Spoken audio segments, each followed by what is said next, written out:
rod that was in his hands. It was 40 years of Moses' work. Moses had been working for 40 years as a shepherd, tending and feeding the flock of Jethro. The rod represented his work, all that he has done for years. That was the symbol. And God said, Moses, cast it down. The first step for anybody God can genuinely use, whether in the business field or ministry or whatever, is to learn how to cast it down. God told Moses, cast down the rod that is in your hands. That's what you have been holding for 40 years, but cast it down. And when Moses cast it down, it became a serpent. It became a serpent.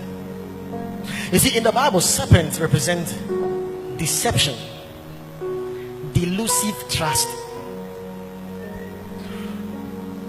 When he cast the rod down, the rod was exposed.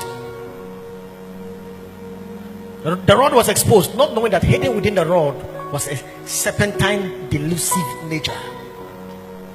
Beloved, all that we are doing in time, all the work we are doing, hidden within it is a kind of delusive trust to ensnare us.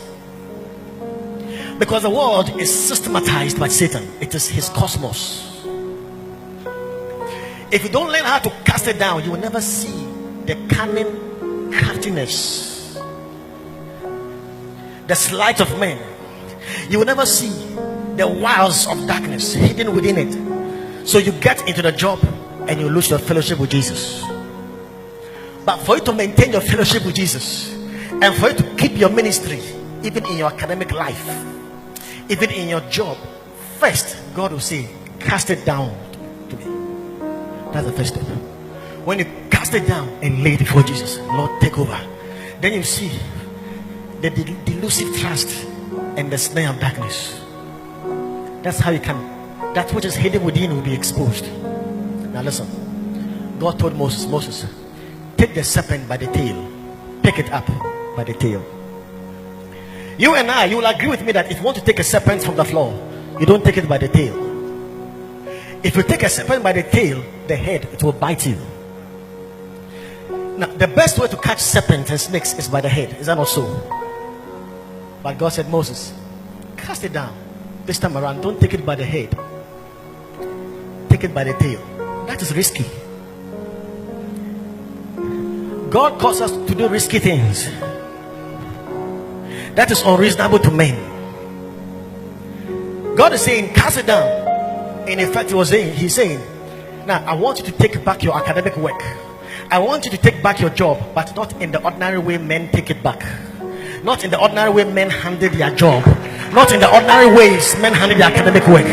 I want you to do it my way. And my way may be risky, but do it anyway.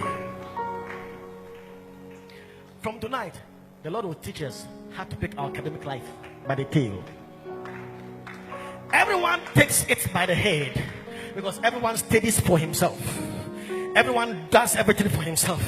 But to take it by the tail is to go by the risky way. You are learning, but you know it is for Jesus. You are going to marry, but you know it is for Jesus. You are acquiring the money, but you know it is for Jesus.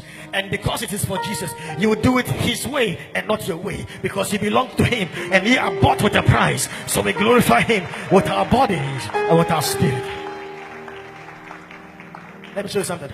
When Moses took it by the tail, it became a rod again. And it began to work signs and wonders.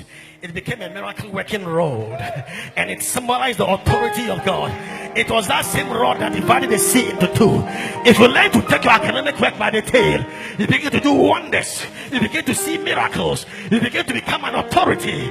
If you learn to take it by the tail, you become an authority. You will command dominion in the realm of the senses.